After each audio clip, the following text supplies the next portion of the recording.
All right, so I've said this over and over again that the San Antonio Spurs would eventually make some type of move, and it seems as if they're taking the first steps in doing so. I want some rest! Are we having fun yet? I've been super adamant on the San Antonio Spurs moving Josh Richardson, Doug McDermott, Jakob Poeltl, because I just think that it will benefit us in the future. And it seems like right now the San Antonio Spurs are basically opening up the door and saying, hey, we're available. So Woj tweeted this out, so you know it's true. And Shams did as well. So Celtics are trading Noah Van Lee. Is it Von Lee or Van Lee? I hear it different every time, but Noah and cash to the Spurs. Sources tell ESPN, and we waived Jang. But as you can see here, the Spurs are also waiving Von Lee. So what does this mean? This just basically means the Spurs said, hey, we're gonna have a lot of cap space, and we have an extra spot open. Sorry, I didn't mean to hit that. We have an extra spot open. So any team that needs to dump any contracts, any team that needs some wiggle room when it comes to making trades, we're right here to do so. Just try to give us some picks. And I think that that's what it's coming down to. So now it's just a matter of who would the Spurs make a deal with. I'll be honest with you guys, there's one team in particular that I really want to see happen, but there's a couple that I've seen come up just in the Twitter world, okay? Now, before we talk about that, Clan the Merch fan, if you guys want to support the channel, please do. Link in the description. Get yourself some merch, man. I really do appreciate it. But yeah, all right, so let's go ahead and dive into this. So I saw this was going around, and honestly, this was a report a few weeks ago as well, so I guess it's heating up again. But Toronto is active in trade talks and open to moving players. I'm really curious as to who they will be willing to move. If you look at their salaries, I think their players for the most part are making what they should. I think they have a pretty decent, at least, foundational team. I'm really curious on what that would look like for the Toronto Raptors. Now, I'll be completely honest and transparent in saying that I have not watched a ton of Toronto Raptors basketball this season, but I am curious to know what that would look like if it was the San Antonio Spurs that they dumped some players off to. So I have no idea there. I just wanted to bring this up because this was making some rounds on Twitter earlier. Now, one that I did find pretty interesting is this one. So Heat viewed as likely to make a trade ahead of deadline due to their underwhelming start. Now, when it comes to the Miami Heat, it would make quite a bit of sense. If you see here, Kyle Lowry is making nearly $30 million. Duncan Robinson, everyone agrees that contract was a little ridiculous. You gave him that money a little too quickly. And he would definitely be a guy that I would not be shocked by if the Miami Heat said, hey, we need to move him. He's making way too much of our salary. Maybe even Kyle Lowry. I mean, his statistics this season haven't been like phenomenal. So I think that will be something where maybe the Miami Heat will be willing to take a few, players off their roster and maybe give us something in return.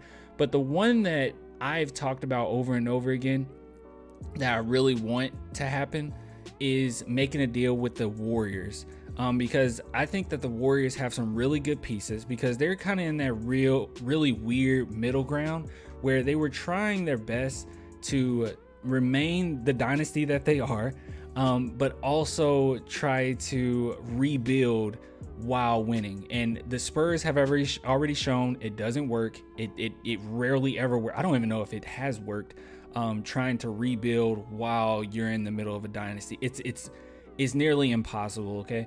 And that's what the Warriors have attempted to do, and it hasn't worked out. So they have quite a few players that they don't give significant minutes to, and we could definitely swoop in, grab those. They will be in our age group, they will be in our timeline, and we could actually rebuild and actually develop them the way that they deserve. And in return, the Warriors would get Jakob Poeltl, who would be so nasty. I mean, just absolutely so nasty. He's already an underrated passer, I think. He's not phenomenal, okay? He's not Tim Duncan passing. He's not Tiago Splitter passing. But I think for his archetype, for his position, he's pretty decent passer, I would say. So I think that they will really get a nice piece here.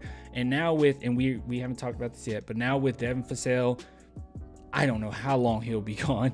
But now that Devin Vassell is getting surgery and all this good stuff, and the Spurs are fully embracing the yes, go ahead and tank, like let's not fool around. We're tanking this time. I think that this will be a good move here to just go ahead and move Jakob as well, man. Let him go to a team in which he can actually compete for a championship, because God knows he wouldn't be doing that in San Antonio anytime soon.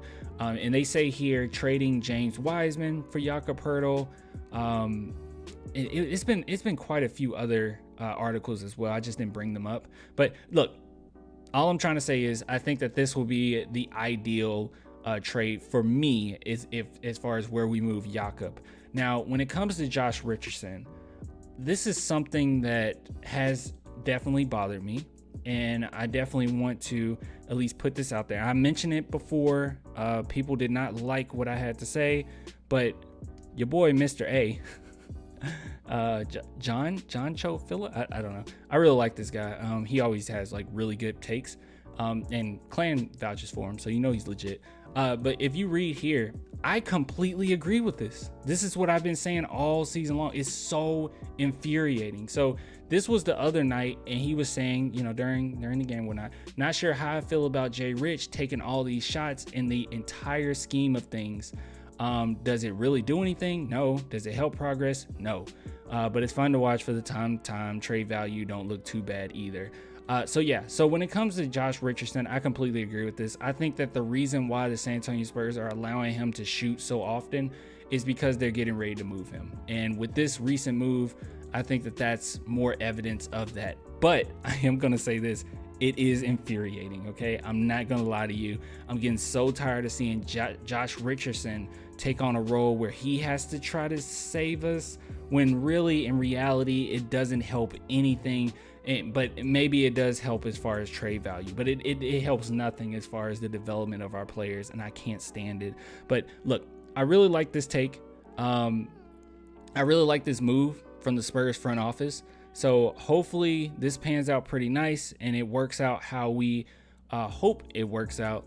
But yeah, so this is the direction the Spurs are going. They're making the first step towards taking on any contracts, and I wouldn't be shocked if before they did this, they did talk around the league and see, hey, would you be willing to, dump off some players if we had some more cap space for it? So, the Spurs are in communication with other teams, and I think that this is going to be a really nice move, whatever next move the Spurs make. I don't know if I mentioned this, but I do want to just throw this out there.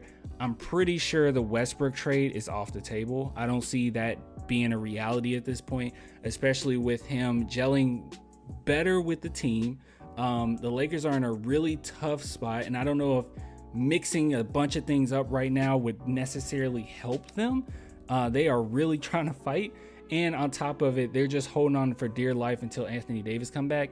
And not to mention that Jeanie Buss has already said, look, we're not trading Westbrook, or we didn't have intention to trade Westbrook. So I think Westbrook, we can go ahead and take that off the board and say that the Spurs aren't going to get Westbrook, but we'll see. Who knows? Yeah, I doubt it though. I'll give it to you guys later, man. If you want to support the channel, as always, clanthemerchfan.com or become a patron and YouTube member, only $2 a month. I'll give it to you guys later. Until next time, bye.